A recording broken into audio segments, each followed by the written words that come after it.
Hello friends, TNPSC group 2 2022 கேட்ட ஒரு some வந்து பார்த்துடலாம். வில்சன், மதன் மற்றும் குணா ஆகியோர் வட்ட வடிவிலான ஓடுபாதையின் ஒரு சுற்றை முறையே 10, 15 மற்றும் 20 நிமிடங்களில் சுற்றி முடிக்கின்றனர். அவர்கள் தொடக்க புள்ளியில் காலை 7 மணிக்கு ஒன்றாக சுற்றத் தொடங்கினால் அவர்கள் மீண்டும் எப்பொழுது தொடக்க புள்ளியில் ஒன்றாக சந்திப்பார்கள் அப்படின்னு கொடுத்துருக்காங்க. ஓகேங்களா, இந்த மாதிரி ப்ராப்ளம். ஒன்றாக சுற்ற தொடங்குறாங்க, அப்புறம் வந்துட்டு அலாரம் வந்து ஒரே நேரத்தில் எப்போ அடிக்கும், இந்த மாதிரி 2 சம் தான் கேட்பாங்க. ஓகேங்களா, ஒன்றாக சுற்ற தொடங்குறாங்க, அலாரம் எப்போ அடிக்கும், இந்த மாதிரி கேட்டாலே அந்த வந்து என்ன கண்டுபிடிக்கணும்னா கொடுத்துருக்க எல்லாத்துக்கும் எல்சிஎம் வந்து கண்டுபிடிக்கணும்னு அர்த்தம். ஓகேங்களா, அப்போ இங்கே என்ன கொடுத்துருக்காங்க, 10, 15, 20 இந்த 3 கொடுத்துருக்காங்களா. இந்த 3த்துக்கும் நம்ம எல்சிஎம் கண்டுபிடிச்சா 60ன்னு வரும். அடுத்து இன்னும் நீங்கள் நோட் பண்ண வேண்டிய பாயிண்ட் வந்து இங்கே என்ன கொடுத்துருக்காங்க, நிமிடங்களில் கொடுத்துருக்காங்களா வினாடிகளில் கொடுத்துருக்காங்களா அப்படிங்கிறத நோட் பண்ணிக்கோங்க.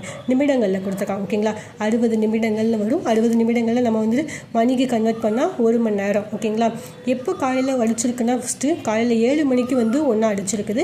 அப்போ அடுத்த பெல் வந்து எப்போ அடிக்கும்னா 1 மணி நேரம் கழிச்சு 8 மணிக்கு வந்து அடிக்கும். ஓகேங்களா, இங்கே ஆப்ஷன் பார்த்தீங்கன்னா முற்பகல், பிற்பகல் அப்படின்னு கொடுத்து நமக்கு வச்சுருக்காங்க. ஓகேங்களா, காலைனா முற்பகல் வரும். ஸோ இந்த சம்க்கு ஆன்சர் வந்து 8 முற்பகல், இதான் ஆன்சர். ஓகேங்களா, இதில் கொஞ்சம் பார்த்து கேர்ஃபுல்லாக இருக்கணும். அதே மாதிரி இங்கே நிமிடங்கள் கொடுத்துருக்காங்களா, வினாடிகள் கொடுத்துருக்காங்களா, அதுலேயும் கேர்ஃபுல்லாக இருக்கணும். இந்த மாதிரி வந்தாலே எல்சிஎம் தான் இந்த சம்க்கு வந்து கண்டுபிடிக்கணும். Friends, thank you. பிடிச்சிருந்தால் லைக் பண்ணுங்கள்.